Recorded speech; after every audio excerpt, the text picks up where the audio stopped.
اللهم اهدنا وسددنا.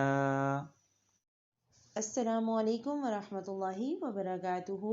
اعوذ باللہ من الشیطان الرجیم، بسم اللہ الرحمن الرحیم، الحمد للہ رب العالمین، الصلاة والسلام علی محمد المبعوث رحمۃ للعالمین وہدی للمتقین وعلی آلہ وصحبہ اجمعین۔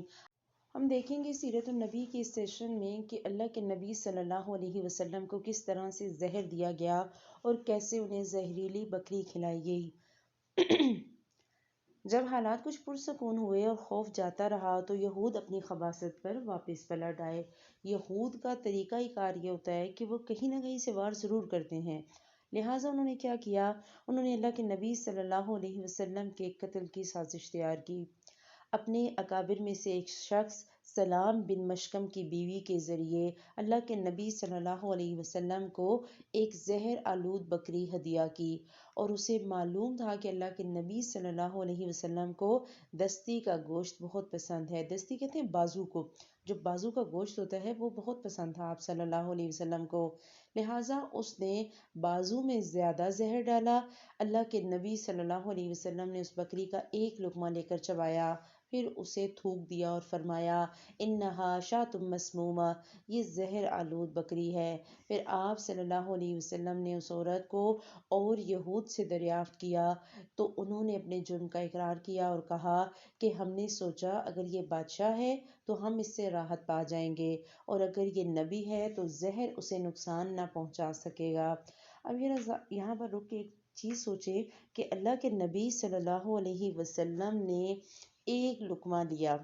اگر اللہ کے نبی صلی اللہ علیہ وسلم کے پاس علم الغیب ہوتا، ہمارے ہاں بہت سے لوگوں کے دماغ میں ایک بات ڈالی گئی ہے کہ اللہ کے نبی صلی اللہ علیہ وسلم علم الغیب کو جانتے تھے۔ یہاں ہم دیکھ رہے ہیں سیرت میں آپ صلی اللہ علیہ وسلم کو بکری ہدیہ کی گئی، آپ نے بکری کا ایک لقمہ لے کر چبایا۔ اگر اللہ کے نبی صلی اللہ علیہ وسلم کو پہلے سے علم ہوتا کہ اس میں زہر موجود ہے تو کیا اللہ کے نبی صلی اللہ علیہ وسلم وہ لقمہ کھاتے، اسے چباتے؟ سوال یہ ہے، لیکن ایسا نہیں ہوا۔ جب آپ صلی اللہ علیہ وسلم نے کھایا اور اسے چبایا تب انہیں پتا چلا کہ اس میں زہر شامل ہے، اور انہوں نے اسے تھوک دیا۔ اب جو عورت تھی اس کو اور یہود کو پکڑ تو لیا گیا، انہوں نے اپنے جرم کا اقرار کیا، لیکن انہوں نے ایک عذر یا تعویل پیش کی۔ انہوں نے کہا ہمیں یہ لگا، ہم کنفرم کرنا چاہتے تھے کہ اگر آپ بادشاہ ہیں تو ہم آپ سے راحت پا لیں گے، یعنی بادشاہ ہوا تو اسے پتہ نہیں چلے گا، وہ زہر آلود بکری کھا لے گا اور اس دنیا سے چلا جائے گا، لہٰذا ہمیں سکون مل جائے گا۔ لیکن اگر یہ نبی ہوا تو زہر اسے نقصان نہ پہنچا سکے گا۔ آپ صلی اللہ علیہ وسلم نے ان کے اس لاجک کو سن کے بھی انہیں معاف کر دیا۔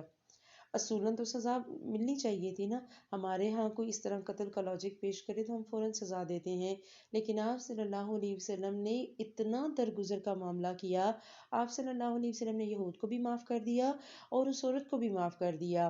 لیکن جو بعد میں یہ بشر بن برا بن معرور تھے، اسی زہر کی وجہ سے وہ جو ہے انتقال کر گئے۔ تو جب ان کا انتقال ہوا تو اللہ کے نبی صلی اللہ علیہ وسلم نے اس عورت کو قصاص میں قتل کرایا، کیونکہ انہوں نے بھی اس گوشت کو کھایا تھا۔ اگلا واقعہ ہے اہل فد کی سپردگی کا۔ فد کو خیبر کے مشرق میں 2 دن کے فاصلے پر ایک بستی تھی جو آج کل حائل کے علاقے میں حائط کے نام سے معروف ہے۔ اللہ کے نبی صلی اللہ علیہ وسلم نے خیبر پہنچ کر محیصہ بن مسعود کو یہود فدق کے پاس بھیجا کہ انہیں اسلام کی دعوت دیں، مگر انہوں نے تاخیر کی۔ لیکن جب خیبر کی فتح کا حال سنا تو ان پر رعب طاری ہو گیا، اور انہوں نے پیغام دیا کہ ان کے ساتھ بھی اہل خیبر جیسا معاملہ کیا جائے، یعنی انہوں نے کہا کہ ہمیں محصور دینے کے لیے چھوڑ دیں، کہ ہم جو کمائیں گے، ہماری جو کھیت ہیں ان کی جو انکم ہوگی، اس کا جو پروفٹ ہوگا اس کا 50% ہم آپ کو دے دیں گے، لیکن ہمیں ہمارے علاقے سے علاقہ بدر نہ کیا جائے۔